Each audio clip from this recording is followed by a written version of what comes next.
Shalom, puji Tuhan kita telah ada di hari yang baru hari ini, tanggal 10 Mei tahun 2021.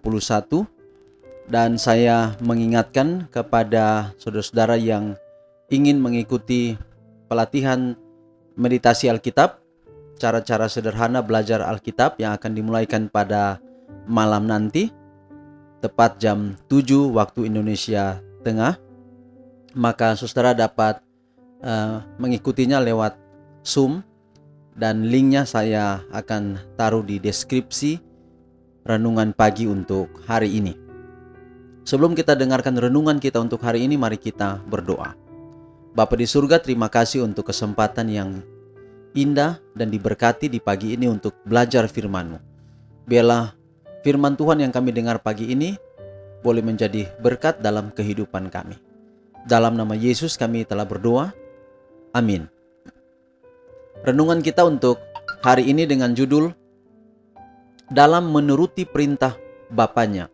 Dalam menuruti perintah Bapanya. Yohanes 15 ayat 10. Jikalau kamu menuruti perintahku, kamu akan tinggal di dalam kasihku, seperti aku menuruti perintah Bapakku dan tinggal di dalam kasihnya. Sekali lagi,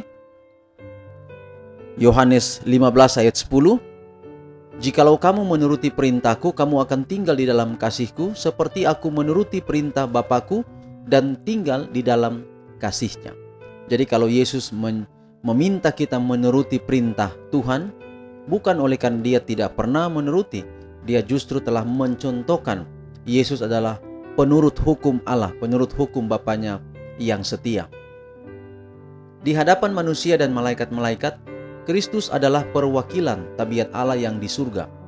Ia mendemonstrasikan kenyataan bahwa apabila manusia bersandar sepenuhnya pada Allah, manusia boleh memelihara segala perintah Allah dan hidup, dan hukumnya menjadi seperti biji mata.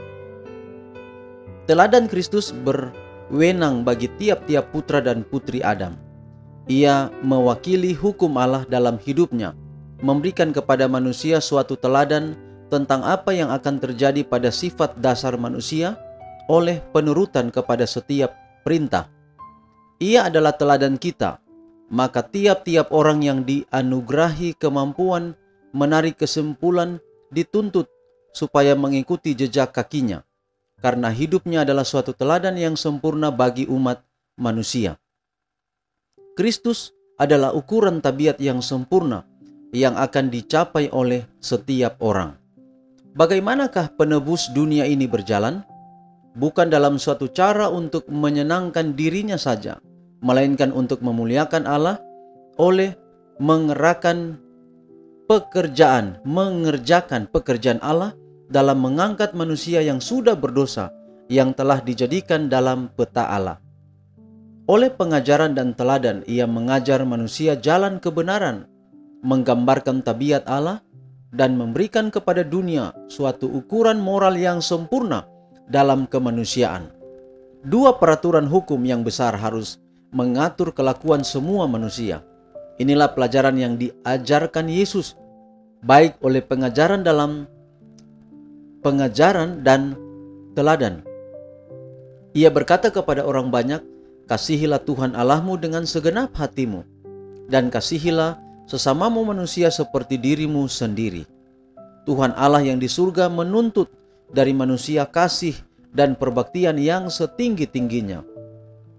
Biarlah umat manusia membandingkan hidupnya dengan hidup Kristus. Biarlah ia meniru teladan Dia yang menghidupkan hukum Allah, hukum Yahweh, yang berkata, aku telah menuruti perintah Bapakku. Mereka yang mengikuti Kristus akan selalu memandang kepada hukum kemerdekaan yang sempurna itu, dan oleh anugerah yang diberikan Kristus kepadanya akan membentuk tabiat sesuai dengan syarat ilahi. Jadi saudara, Yesus datang ke dunia ini bukan membatalkan hukum.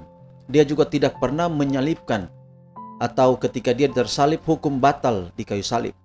Tetapi justru Yesus mendemonstrasikan sepanjang hidupnya menuruti hukum itu. Artinya bahwa dia datang untuk menggenapi hukum.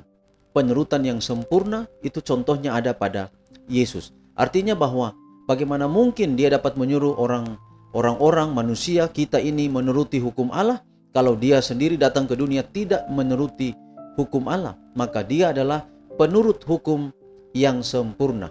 Bahkan dia menuruti hukum bukan menuruti hukum pemerintah, tetapi dia menuruti hukum Allah semesta alam ini, yaitu hukum Bapanya sendiri. Untuk kebaikan dunia, untuk kebaikan Yesus ketika dia ada di dunia ini, untuk kebaikan kita, maka penurut hukum yaitu Yesus sendiri itu menuruti hukum dengan sempurna, yaitu hukum Bapanya. Itulah sebabnya saudara-saudara, pada saat ini kita didorong untuk selalu menuruti hukum. Memang hukum tidak menyelamatkan. Hukum itu bagaikan cermin.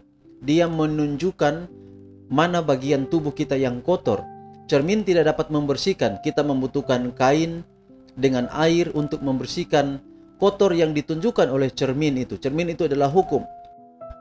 Jadi hukum seperti cermin, dia tidak dapat menghapus kotor yang ada pada diri kita, tidak dapat menghapus dosa pada diri kita. Dia hanya menunjukkan yang menghapus dosa, yang mengampuni dosa adalah pengorbanan Yesus. Tetapi apabila kita menerima Yesus sebagai juru selamat, kita mencintai, mengasihi dia, maka kita pasti akan menuruti hukumnya. Jadi ini tidak dapat terpisahkan. Kalau kita mengasihi Yesus, kita menuruti hukumnya. Menuruti bukan untuk supaya diselamatkan, tetapi justru oleh karena kita dijanjikan, kita telah diselamatkan.